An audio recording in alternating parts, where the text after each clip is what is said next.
¿Tú no hiciste la tarea hoy? Sí la hice, pero la verdad es que esta vez sí me costó muchísimo trabajo. Adrián se pasó y nos dejó lo más complicado. Sí, la verdad sí se pasó. Ojalá hoy no se la lleve, porque si se la lleva, se da cuenta que... Hola, buenas tardes, compañeros. ¿Que no me lleve qué? Ya. Buenas tardes. Voy con el computador de escritorio. Bueno, vamos a empezar lista. Azuela Verónica. Presente. Espada Rangel. Presente. Méndez Telles. Radoso González. Mora González. Me dijo que iba a llegar tarde. Va a llegar tarde. Bueno, tiene falta como quiera. Bueno, vamos a empezar. ¿Hicieron su tarea? Sí. A ver, ¿de qué era? Pues era resolver una contradicción de tesis, la 269 diagonal 2017. Mira, muy interesante. Bueno, primero que nada, pues vamos a ver de qué se trataba esa contradicción de tesis. Establece que el interés jurídico, punto. Determinar si es procedente el juicio de amparo promovido en contra de una resolución del Pleno del Consejo de la Judicatura Federal en un procedimiento de queja en contra de un juez federal por falta de aquel, o si en aras del principio pro persona debe admitirse y analizarse la falta y omisión del juez de distrito. Esto ya pues es materia más de amparo que nuestra clase, pero bueno, ¿cómo lo empezaron a resolver? ¿Cuáles son las normas que tuvieron que utilizar? Bueno, primero encontramos 3 artículos que se relacionan con esta resolución de contradicción, los cuales son el artículo primero, quinto y 61 de la Ley de Amparo. El artículo primero nos dice: el juicio de amparo tiene por objeto resolver toda controversia que se suscite por normas generales, actos u omisiones de autoridad que violenten los derechos humanos reconocidos y las garantías otorgadas para su protección por la Constitución Política de los Estados Unidos Mexicanos, así como por los tratados internacionales de los que el Estado mexicano sea parte. A ver, Espadas, ¿qué lenguaje está utilizando ahí? Estoy utilizando el lenguaje realizativo. Y es una norma de tipo... Y por lo tanto es una norma de tipo constitutivo. Ok, muy bien. Continúe. El artículo 5, que nos dice: son partes en el juicio de amparo el quejoso, teniendo tal carácter, quien aduce ser titular de un derecho subjetivo o de un interés legítimo individual o colectivo, siempre que alegue que la norma, acto u omisión reclamados violan los derechos previstos en el artículo primero de la presente ley, que es el que acabamos de leer, y con ello se produzca una afectación real y actual de su esfera jurídica, ya sea de manera directa o en virtud de su especial situación frente al orden jurídico. Y el párrafo tercero también creo que es aplicable. Tratándose de actos o resoluciones provenientes de tribunales judiciales, administrativos, agrarios o del trabajo, el quejoso deberá aducir ser titular de un derecho que se afecte de manera personal y directa. La víctima u ofendido del delito podrá tener el carácter de quejoso en los términos de esta ley. Ok, ¿qué lenguaje está utilizando? Este es un lenguaje realizativo y por lo tanto también es una norma constitutiva. Ok, sí, utiliza un lenguaje realizativo porque está definiendo qué son las partes, aunque también me acabo de dar cuenta yo también de que utiliza un lenguaje prescriptivo, por lo tanto es una norma prescriptiva en su tercer párrafo, ya que está dándole un deber al ciudadano que debe ser titular necesariamente de un derecho subjetivo y que se afecte personal directamente para que pueda ser parte de la función de amparo. Pero bueno, continúe con el siguiente.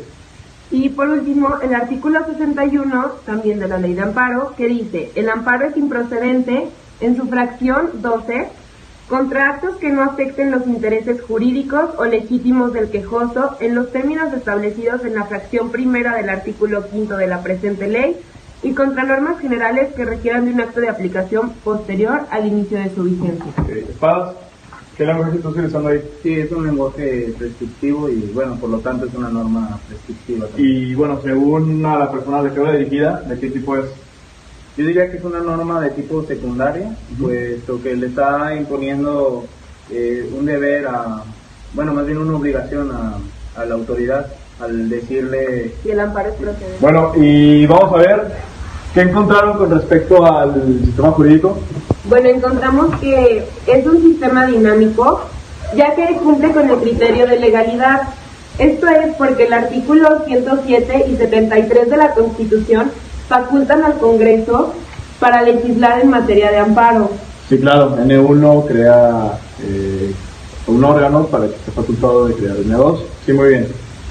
Y bueno, en cuanto al sistema estático, en un criterio de deducibilidad, encontramos igual que sigue un orden lógico en cuanto al mismo artículo 103 y 107 de la Constitución. Sí, muy bien. N2, pues obviamente tiene que cumplir un orden lógico, como dices, con N1, que será la Constitución. Muy bien, muy bien. Y en cuanto al sistema normativo, ¿encontraron algo o no? Porque pues, yo les puedo ayudar también. Sí, ahí nos revolvimos un poco. Sí, supuse que se irían a revolver, estaba muy difícil. Así que yo hice esta pequeña, digamos, carta para explicarles cómo se hace, ¿no? Primero que nada vamos a tener un universo de discurso que es reconocer el interés jurídico debido al fondo del asunto, porque el fondo del asunto es sobre interés jurídico. Por lo tanto, por la fuerza del texto normativo tenemos que interpretar que hay una norma prescriptiva a la autoridad que es de reconocer el interés jurídico. El universo de acción, pues como ya sabemos, es prohibido, facultativo u obligatorio, ya hasta que sepamos cuál es, que sabemos aquí muy bien que es obligatorio al final. Y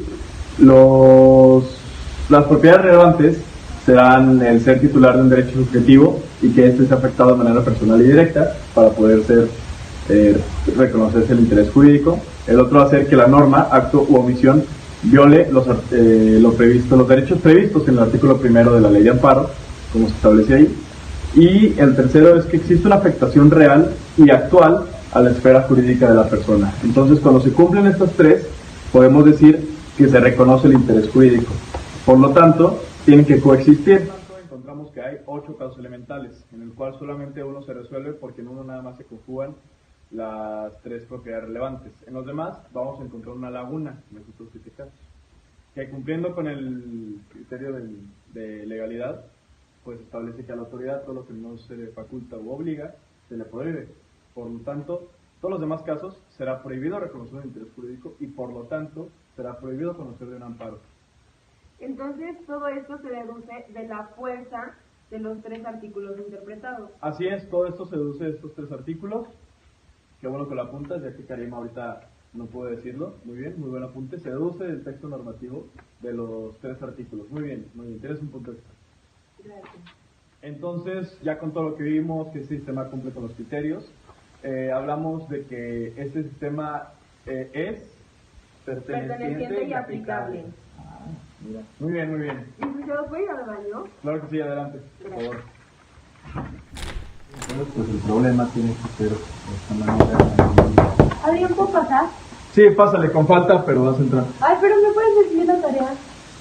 No, es que ya se la Adrián, recibí, tú sabes que yo no falto, sería es mi injusto, primera falta. sería muy injusto para tus compañeros, por favor, pasa a sentarse. Estábamos de hecho revisándola para ver si nos puedes ayudar. Bueno, sí nos ayudan, pero me gritan de verdad. Bueno, vamos a ver. No, sí, Bueno, entonces, chavos, ¿cuál fue el problema de interpretación esencial que encontraron? A ver, Karim. no, la verdad no. Ay, Karim. A ver, Mora.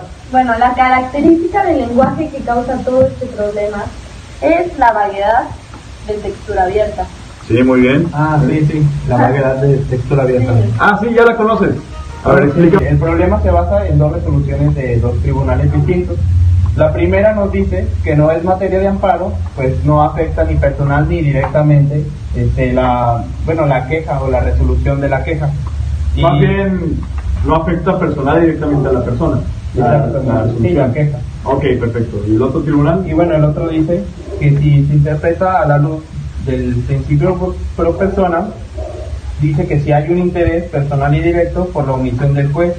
Y bueno, entonces es materia de la resolución de la queja. Sí, claro. Entonces, lo que me dice es que un tribunal pues dice que la resolución no es materia de amparo porque pues no afecta personal directamente. Y el otro tribunal establece que si es materia de amparo porque la queja, si bien resuelve únicamente acerca de lo que hizo el juez de la omisión, con el principio de pro persona se amplía esta interpretación y se puede dar lugar a que la resolución de la queja sí contemple también pues esta afectación directa de la omisión del juez.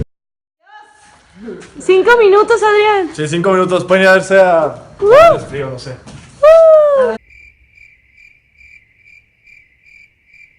Bueno, entonces, básicamente eso trata el problema de interpretación principal. Muy bien, Espadas, lo viste muy bien. Oye, Adrián, yo tengo una dudita en la tarea, en la justificación interna y en la externa. ¿Me puedes ayudar con eso? Ah, claro.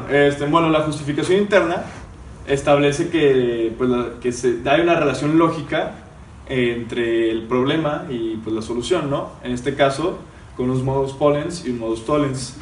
En este caso yo pondría que P es la resolución del Consejo de la Judicatura y Q es el interés jurídico. Pero entonces las resoluciones del Consejo de la Judicatura establecen que no hay un interés jurídico con ellas. Por lo tanto, si P entonces Q y P, si P entonces no Q y P implican no Q. Es decir, las resoluciones del Consejo de la Judicatura no avalan un interés jurídico y hay una resolución del Consejo de la Judicatura e implica que no avalan un interés jurídico. No existe un interés jurídico en este caso. Eso sería un modus tollens. Y un modus tollens sería, existe esta resolución del Consejo de la Judicatura, entonces no hay un interés jurídico. Y si sí hay interés jurídico, por lo tanto, no hay una resolución del Consejo de la Judicatura que sea impugnable con base en este interés jurídico. ¿Encontraron alguna falacia posible en este caso, Espadas? Sí, encontré la falacia de división, que es atribuirle a la parte una propiedad del todo. En este caso le están atribuyendo que al ser un acto de autoridad, la resolución del Consejo de la Judicatura, y como todo acto de autoridad supondría que sigue un juicio de amparo, pero en este caso no, en este caso... Sí, no se da. ¿No? Sí, digo, no necesariamente tiene que seguir un juicio de amparo, pero se puede impugnar la mayoría de los actos de autoridad, pero en este caso no. Muy bien, Espadas. Mora. Yo encontré la falacia de accidente, que es en la que no se toma en cuenta la excepción, que en este caso es la posible afectación fáctica que pueda resultarle a la persona. Sí, exactamente. Yo, por ejemplo, también les quería decir de otra falacia, no sé si la encontraron, que es la de falso dilema, porque establece de si existe o no existe un interés jurídico, cuando en realidad puede existir algo diferente. O sea, no se tienen que debatir entre las dos. Puede existir un interés legítimo, por ejemplo, que es como en medio del interés simple y para explicarlo fácil, es algo que está en medio del interés simple y en medio del interés jurídico, ¿no? Como que se combinan las dos. Entonces podría ahí existir un interés legítimo en dado caso, dependiendo del estudio que se dé. Entonces esa yo creo que es otra falacia. Y bueno, pasando a los argumentos. ¿Puedo ir al baño? No, claro, pases. Bueno, esperemos a su compañero que regrese. Señorita Zuela, yo creo que ya llega, se tardó demasiado en el baño, ¿eh? Sí, es que estoy un poco enferma de la panza. Bueno, tiene falta, más que nada. Vamos a seguir con el... Ya no me que no la habías quité. venido.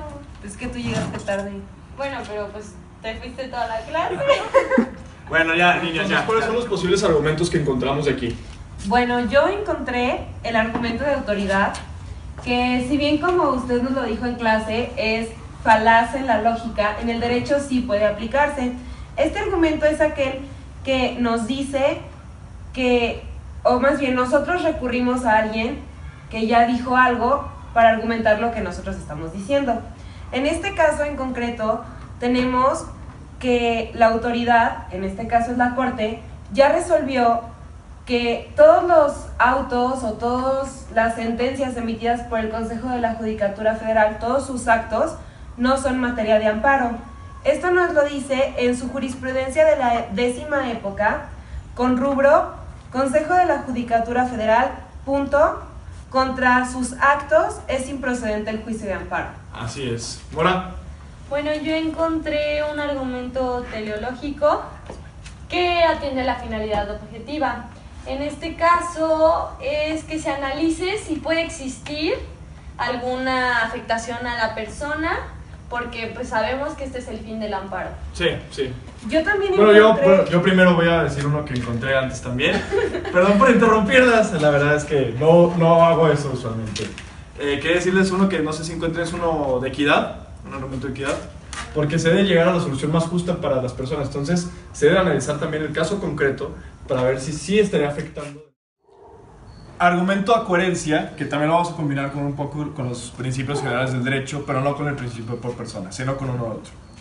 Primero que nada, una persona, digámosle yo, va a promover un recurso de queja por una omisión de un juez. Bueno, no es un recurso, va a promover una queja en contra de una omisión de un juez al Consejo de la Judicatura Federal.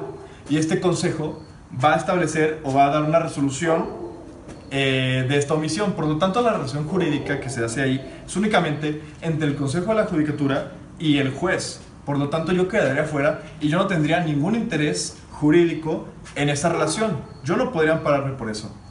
Asimismo, se establece que esa resolución no es materia de mi amparo porque yo no tengo ningún interés, como lo acabo de explicar.